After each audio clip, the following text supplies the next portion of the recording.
Now with that ABC News exclusive, the American tourist hospitalized after an encounter with a hippo in Zimbabwe. She's now breaking her silence, telling all about those terrifying moments, how she survived. She spoke with Paula Ferris, and Paula, she literally had to fight for her life. She really did. Good morning, Robin. Good morning, everyone. She wrestled a hippo's mouth open after it pulled her underwater for 45 seconds, breaking her femur. And she says it was her ability to stay calm during the attack that ultimately saved her life.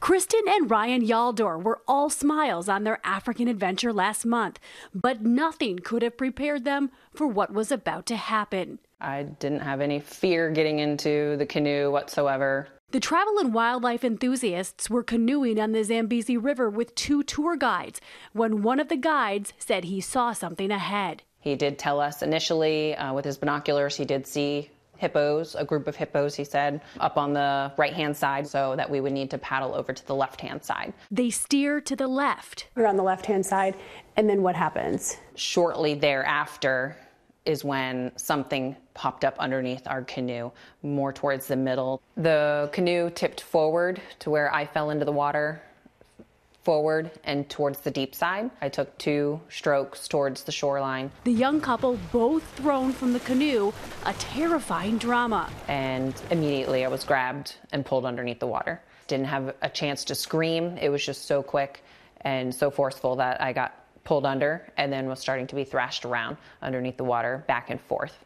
A hippo had its mouth firmly wrapped around her right leg, pulling her underwater, thrashing her back and forth for 45 seconds. Above the water, her husband swam to shore, looked back, and feared the worst. I grabbed its mouth between my leg and tried to pry it open. That it finally let me go, and I popped up to the surface and tried to swim, and I couldn't swim. She was helpless with a smashed knee and a broken leg. Was there a moment where you thought, I'm not going to make it?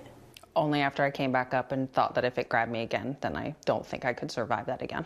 I backstroked towards the shoreline, and then my husband and the 2 guides pulled me out of the water and put me into the canoe safely on the shore. Escaping the jaws of a hippo is no small feat. The animal can weigh up to 5 tons. And while they're actually herbivores, they kill 500 people in Africa every year. But this was just the beginning of Kristen's harrowing journey home. First, it was a 45-minute wait for paramedics.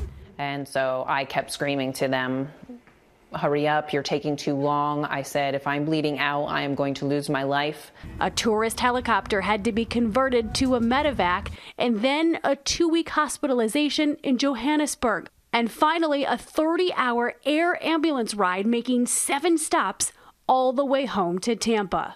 If the bite had happened in a different area on your leg, would you be alive? Probably not.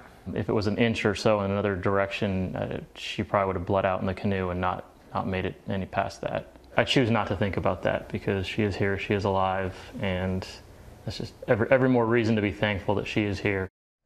Now, she has had 7 surgeries. Doctors believe she will make a full recovery, but she and her husband, they're going to continue living their lives. They're already planning their next adventure. They're going to be swimming with sharks. You're kidding. Not kidding at all. They're going to get right back out there on the mountain. Wow. But this hippo came out of nowhere. She said she saw it go underwater on the opposite side of the bank. It must have just swam underwater and crept up on them, and next thing they know, they're overboard. Yeah, I've done this, and you can't see them until they pop up. And even when you're in boats, they stop the boat and they back the boat up. Did you know hippos were in the water?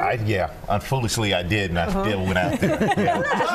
Had I seen this story, there's no way that was going to happen. But they seem to keep on, like you say, living their lives. And she does not blame the animal at all. She says we were in their element. That's right. So.